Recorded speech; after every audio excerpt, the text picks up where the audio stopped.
Hello बच्चों, आज हम इस सीरीज़ में हम क्या लेके आ चुके हैं, रामबाण सीरीज लेके आ चुके हैं आपके लिए। और ये बहुत ही इंपॉर्टेंट क्वेश्चन मैंने बनाए हैं आप लोगों के लिए मेडिसिनल केमिस्ट्री सेकंड में। तो उम्मीद करता हूँ आप लोग को ये वीडियो अच्छी लगेगी और लास्ट में ऐसी ट्रिक्स बताऊंगा आपको जिससे कि आपका जो पेपर होगा वो बहुत अच्छा होगा। ठीक है, तो वीडियो को पूरा स्टार्टिंग से लेके एंड तक देखना, कोई पार्ट स्किप मत करना। तो जो ये क्वेश्चन मैंने निकाले हैं आपके 10 नंबर के निकाले हैं मैंने। ठीक है, 10 नंबर वाले मैंने क्वेश्चन निकाले हैं। ये सब स्टार्टिंग में मैंने आपके ये क्वेश्चन आपको बताए हैं, जो मैं बता रहा हूँ अभी। ये सारे 10 नंबर के निकाल रहा हूँ बेटा मैं आपको। इसमें मैंने जो 10-10 नंबर के लिए क्वेश्चन मैंने आपको बनाया है, 7 क्वेश्चन मैंने ऐसे छांटे हैं इसमें जो आपके बहुत ही इंपॉर्टेंट हैं। जो आपका एग्जाम होगा उसमें एग्जाम के लिए आपके बहुत ही इंपॉर्टेंट है। तो देखते हैं, पहला क्वेश्चन देखते हैं। पहला क्वेश्चन है 10 नंबर के लिए बेटा, लॉन्ग क्वेश्चन के लिए। Classify diuretic, explain SAR of thiazide diuretic along with the synthesis of chlorothiazide. तो ये इंपॉर्टेंट है। ठीक है, दूसरा क्वेश्चन क्या है हमारा, define and classified anti histamine agent, explain in detail about structure and use of the first generation H1 anti histaminic agent. ये भी हमारा इंपॉर्टेंट है बेटा। तीसरा क्या है, classify oral hypoglycemic agent and SAR sulphonyl urea of synthesis of tolbutamide. ये भी बेटा इंपॉर्टेंट है हमारा। अगला क्वेश्चन देखते हैं हम, discuss SAR of the local anaesthetic, give the synthesis of the benzocaine. ये भी बहुत इंपॉर्टेंट है, बार बार रिपीट हुआ है और मैं उम्मीद करूंगा ये क्वेश्चन आपको पेपर में मिले, 100% मिले। तो इसकी जो सिंथेसिस मैंने बना दी है, मैंने बारफेरिन की, बेंजोकेन की और मी क्लोराथामाइन की, इनकी सिंथेसिस में बना चुका हूँ। जिन लोगों ने ना देखा हो तो उसका लिंक मैं आपका आई बटन में दे दूंगा। ठीक है, आप लोग वहां से देख सकते हैं उस वीडियो को, इजी लैंग्वेज में मैंने बताया हुआ है। अगला क्वेश्चन क्या रहेगा बेटा, write the synthesis mode of action and use of the diphenhydramine hydrochloride. Next question रहेगा हमारा। अगला question, classify anti neoplastic agent and also give the synthesis of the mechlorethamine. ठीक है, मी क्लोराथामाइन की भी सिंथेसिस मैंने वीडियो बना दी है। जो लोग ना देखे हों वो लोग देख लेना, मैं आई बटन में इसका लिंक दे दूंगा इधर ऊपर की ओर। लास्ट क्वेश्चन और very important question, what are anti hypertensive agent, classify and use of the methyl dopate dope methyl dopate hydrochloride. ठीक है, तो ये बेटा सारे इंपॉर्टेंट क्वेश्चन थे हमारे जो हमने 10 नंबर के लिए देखे थे। अब हम बात करेंगे बेटा 7 नंबर के लिए। 7 जो नंबर में आता है हमारा शॉर्ट में, उसके लिए हम देखेंगे। तो उसमें देखते हैं हम बेटा, पहला क्वेश्चन देखते हैं, illustrate the classification of the anti hyperlipidemic agent and discuss mechanism of action of the HMG coenzyme reductase. अब कमेंट में आप बताना है HMG कोएंजाइम की फुल फॉर्म क्या होती है। ठीक है, अगला क्वेश्चन क्या रहेगा यहाँ पर, discuss mode of action, synthesis use of any two. ये 4 दिए हैं, इनमें से हमें 2 बतानी है, डाइसो पायरामाइड फॉस्फेट, बारफेरिन, डुबुकेन और प्रोकेन।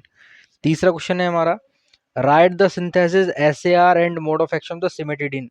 और यही क्वेश्चन रिपीट हुआ था हमारा इस नाम से, what is PPI proton pump inhibitor and SAR and mode of action of cimetidine. तो ये क्वेश्चन हमारा 2 तरीके से आ सकता है, घबराना नहीं है। क्वेश्चन घुमा के आता है, आप लोग क्या करते हो, छोड़ देते हो क्वेश्चनों को, माइंड में पॉइंट देखा करो कि ये पॉइंट क्या कह रहे हैं हमसे, और उसी पॉइंट के आधार पर आप उनको बना के लिख के आया करो टॉपिक को। अगला question, right the nomenclature and stereo chemistry of the steroid. ये भी पूछा जाता है हमारा। अब देखो ये दोनों इंपॉर्टेंट है, ये वाला और ये वाला। अगला आते हैं हम बेटा, नंबर 5 क्वेश्चन। लास्ट में आपको ट्रिक बताऊंगा मैं, इसलिए पूरी वीडियो को एंड तक जरूर देखना।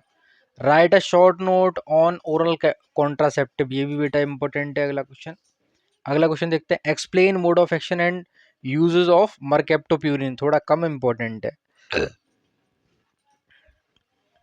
7वां number, What are anti-angular drug? Explain mode of action and synthesis of the nitroglycerin.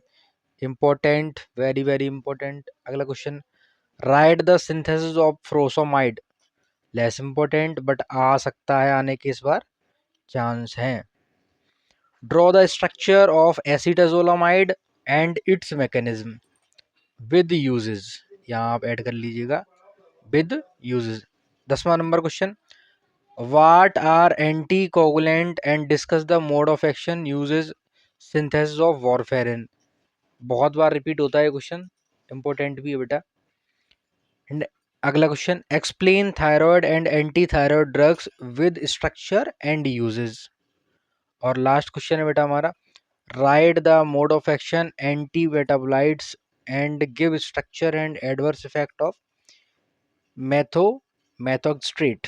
ठीक है बेटा, तो ये हमारे 12 क्वेश्चन मैंने आपको बताया बेटा 7 नंबर वाले नंबरों के लिए, और 7 क्वेश्चन बताया मैंने आपको बेटा, 7 क्वेश्चन बताए मैंने आपको 10 नंबर के लिए। ठीक है, तो बहुत ही इम्पोर्टेंट है ये दोनों ही। अब मैं आपको जो ट्रिक बता रहा था, मैं ये बता रहा था, जैसे जब भी आपके एग्जाम में आप कहते हो कि सर ये क्वेश्चन मैच नहीं कर रहा है, या ऐसा क्वेश्चन आया पेपर हार्ड आया, या देखो 2 नंबर में जो क्वेश्चन आ सकते हैं उनका कोई पता नहीं, कौन सा क्वेश्चन कहाँ से रख दे, कौन सा स्ट्रक्चर पूछ ले आपसे, कौन सा यूजेस पूछ लिया जाए, किसका मोड ऑफ एक्शन पूछ लिया जाए, किसका आपका क्या कहते हैं एडवर्स इफेक्ट पूछ लिया जाए। तो उसको आप थोड़ा जब वो टाइम बचे वो तभी करना, माइंड से बना के कर देना उसको। बट जो मेन फोकस रहना चाहिए आपका वो 7 नंबर वालों पे और 10 नंबर वालों पे रहना चाहिए। इनको आप तैयार करके जाओगे, क्योंकि जो शॉर्ट वाले होते हैं वो 35 मार्क्स कवर करते हैं, और जो लॉन्ग वाला होता है वो 20 मार्क्स कवर करता है। बाकी का जो सेक्शन ए रहता है वो 20 नंबर का होता है, तो इसको आप कम देखा करो। बट ये भी लाइटली वे में देखना चाहिए इन दोनों को, डीपली वे में, और यहीं से स्टार्टिंग करनी चाहिए हमेशा पेपर की। लॉन्ग आंसर और शॉर्ट आंसर, और लास्ट में करना चाहिए वेरी, जो वेरी वाले शॉर्ट होते हैं आपके, वेरी वेरी शॉर्ट वाले। ठीक है, और ट्रिक ये है कि अगर आप भूल रहे हो एग्जाम में कोई सिंथेसिस, तो आप कोई भी लास्ट में सिंथेसिस को पॉइंट याद रखा करो, स्ट्रक्चर याद रखा करो कि लास्ट में ये स्ट्रक्चर बनना है, तो उस स्ट्रक्चर को फिर आप तोड़ के लिख दो अगर आपको सिंथेसिस नहीं आ रही। छोड़ने से कुछ फ़ायदा नहीं है, पेपर में लिख के जरूर आना है उसको। अगर आपको स्ट्रक्चर उसको ध्यान आ रहा है तो पूरी सिंथेसिस नहीं याद आ रही, तो स्ट्रक्चर का कुछ पार्ट रिमेनिंग करके लिख दिया करो, प्लस करके आगे उसको बना के लिख दिया करो। ठीक है, तो ये आपकी मेन ट्रिक थी उसको रिएक्शन को करने की। Thanks for watching.